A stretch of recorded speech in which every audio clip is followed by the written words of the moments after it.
everybody. This is day 3 of reading. I'm trying it in the afternoon. Mary's actually taking her nap, so this is a good time for Ben and I to do a little bit of reading to you.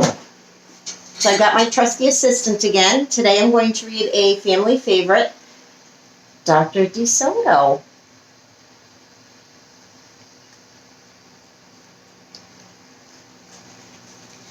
Dr. DeSoto, the dentist, did very good work, so he had no end of patients. Those close to his own size, moles, chipmunks, etc., sat in the regular dentist's chair. Larger animals sat on the floor, while Dr. DeSoto stood on a ladder.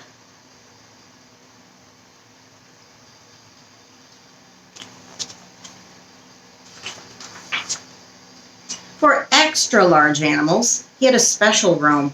There, Dr. DeSoto was hoisted up to the patient's mouth by his assistant, who also happened to be his wife.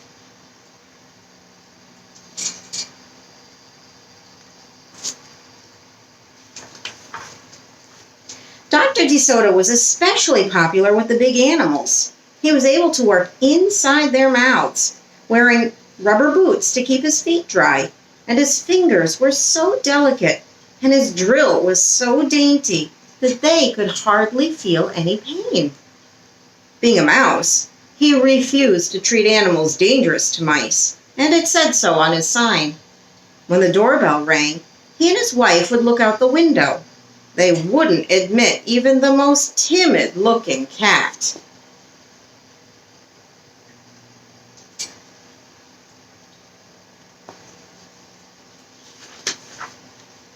One day, when they looked out, they saw a well-dressed fox with a flannel bandage around his jaw. "I cannot treat you, sir," Dr. DeSoto shouted. "Sir, haven't you read my sign?"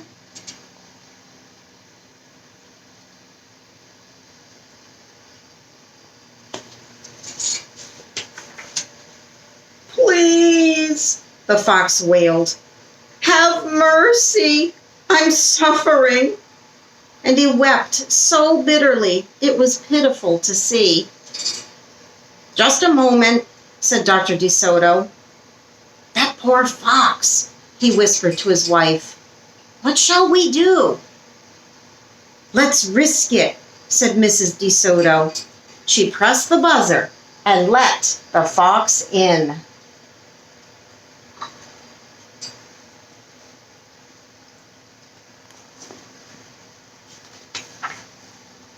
He was up the stairs in a flash.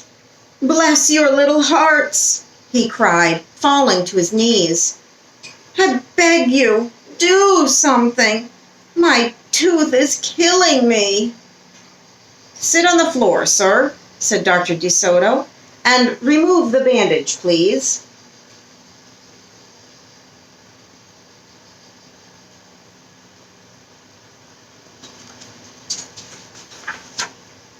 Dr. DeSoto climbed up the ladder and bravely entered the fox's mouth. "Ow! Ow!" he gasped. The fox had a rotten bicuspid and unusually bad breath. "This tooth will have to come out," Dr. DeSoto announced. "But we can make you a new one." "Just stop the pain," whimpered the fox, wiping some tears away.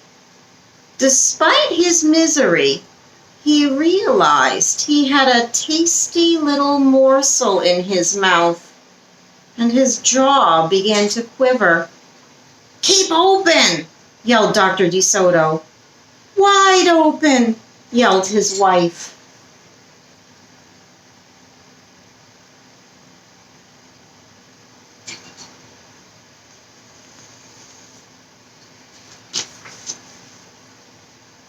"I'm giving you gas now," said Dr. DeSoto.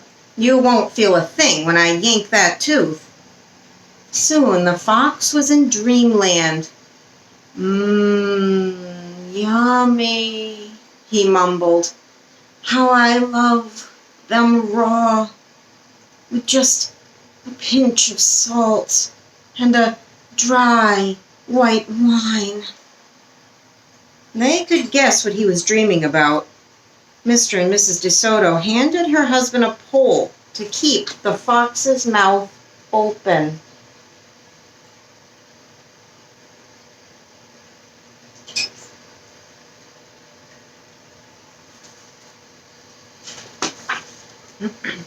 Dr. DeSoto fastened his extractor to the bad tooth. Then he and his wife began turning the winch. Finally, with a sucking sound, the tooth popped out and hung, swaying in the air. "I'm bleeding," the fox yelped when he came to. Dr. DeSoto ran up the ladder and stuffed some gauze in the hole. "The worst is over," he said. "I'll have your new tooth ready tomorrow. Be here at 11 sharp." The fox, still woozy, said goodbye and left. On his way home, he wondered if it would be shabby of him to eat the DeSotos when the job was done.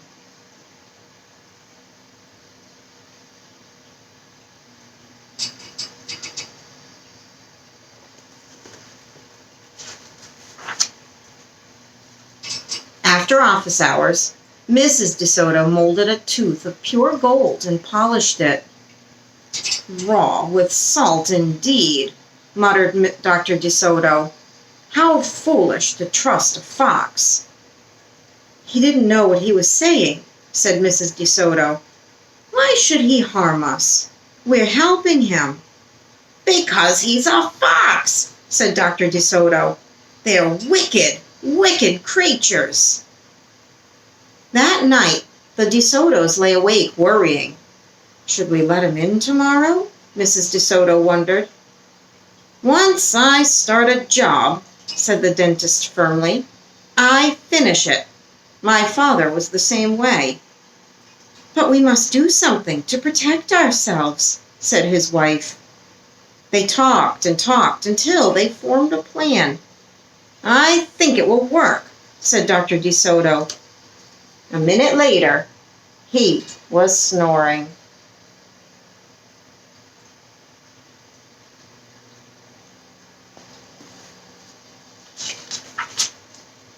The next morning, promptly at 11, a very cheerful fox turned up. He was feeling not a particle of pain. When Dr. DeSoto got into his mouth, he snapped it shut for a moment, then opened it wide and laughed. "Just a joke," he chortled. "Be serious," said the dentist sharply. "We have work to do." His wife was lugging the heavy tooth up the ladder.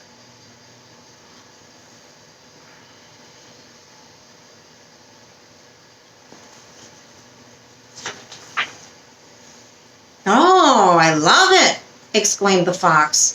"It's just beautiful." Dr. DeSoto set the gold tooth in its socket and hooked it up to the teeth on both sides. The fox caressed the new tooth with his tongue. "My, it feels good," he thought. "I really shouldn't eat them. On the other hand, how can I resist?" "We're not finished," said Dr. DeSoto, holding up a large jug. "I have here a remarkable preparation developed only recently by my wife and me. With just one application, you can be rid of toothaches forever.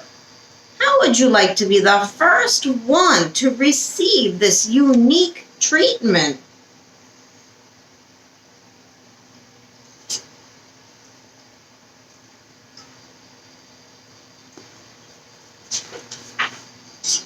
"I certainly would," the fox declared. "I'd be honored." He hated any kind of personal pain. "You will never have to see us again," said Dr. DeSoto. "No one will see you again," said the fox to himself. He had definitely made up his mind to eat them, with the help of his brand new tooth. Dr. DeSoto stepped into the fox's mouth with a bucket of secret formula and proceeded to paint each tooth. He hummed as he worked. Mrs. DeSoto stood by on the ladder, pointing out spots he had missed. The fox looked very happy.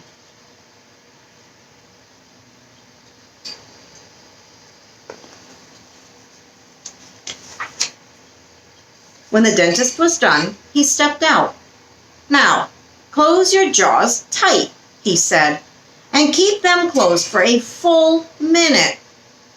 The fox did as he was told. Then he tried to open his mouth, but his teeth were stuck together. Excuse me. I should have mentioned," said Dr. Soto. "You won't be able to open your mouth for a day or two. The secret formula must first permeate the dentine. But don't worry, no pain ever again." The fox was stunned.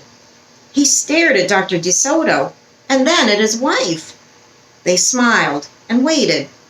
All he could do was say, "Thank you very much," through his clenched teeth, and get up and leave. He tried to do so with dignity.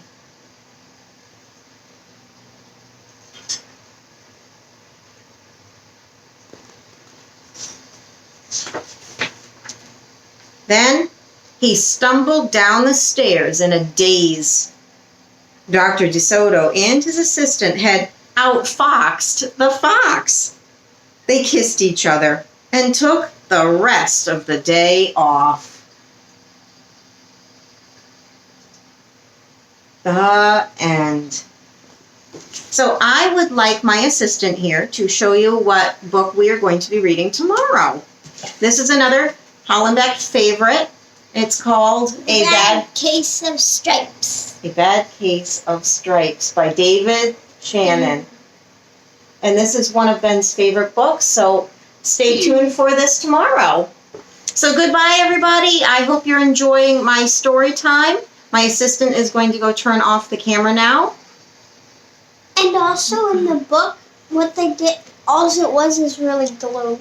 Oh, this book. Yeah. Yes, it's glue. All right, my assistant is going to turn off the camera now. Bye, everybody.